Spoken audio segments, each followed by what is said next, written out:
வணக்க நண்பர்களே, ஒரு ஏழை குடும்பத்தில் 2 சகோதரிகளுக்கு திருமணம் நடக்கின்றது. மூத்த பெண்ணிற்கு சீதனம் அதிகம் கொடுத்து திருமணம் நடந்து முடிந்தது. இரண்டாவது பெண்ணிற்கு சீதனத்தில் குறை வருகின்றது. நீங்கள் கொடுக்கும் பணத்தை வைத்துதான் என் தங்கையின் திருமணம் இருக்கு என்கின்றான் அந்த மாப்பிள்ளை. இதனால் மண்டபத்தில் பெரும் குழப்பம் ஏற்படுகின்றது.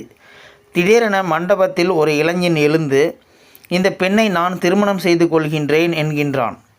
யாருக்கு யார் துணை என்பது ஆண்டவன் போட்டு வைத்த முடிச்சு என்பது போல இரண்டாவது பெண்ணுக்கு அந்த இளைஞனுக்கும் திருமணம் நடந்து முடிந்தது.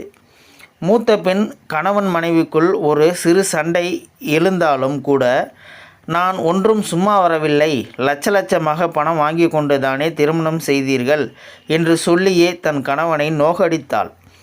ஒரு நாள் அவள் கணவன் ஆசையாக அவள் அருகில் வந்து, உனக்கு வேற ஏதும் ஆசைகள் உண்டா என்று கேட்க, ஆமாம் இருக்கின்றது. சீதனம் என்ற பெயரில் என்னை விலைக்கு வாங்கி என் ஆசை புருஷனுக்கு பெண் குழந்தையாகவே பெற்று கொடுக்க ஆசை என்று சொல்லி வாய் விட்டு அழுகின்றாள். அப்போதுதான் கணவன் அவள் தந்தையிடத்தில் யோசித்து தான் செய்த தவறை எண்ணி மனம் நொந்து அழுகின்றான். இதே போலவே இரண்டாவது சகோதரி வீட்டிலும் வேலைக்கு சென்று வீட்டிற்கு வந்த தன் கணவனுக்கு உணவு எடுத்து வைக்கின்றாள். அப்போது தன் கணவனிடம் கேட்கின்றாள், ஏனுங்க, மண்டபத்தில் என் மீது இரக்கம் கொண்டுதானே திருமணம் செய்தீர்கள்?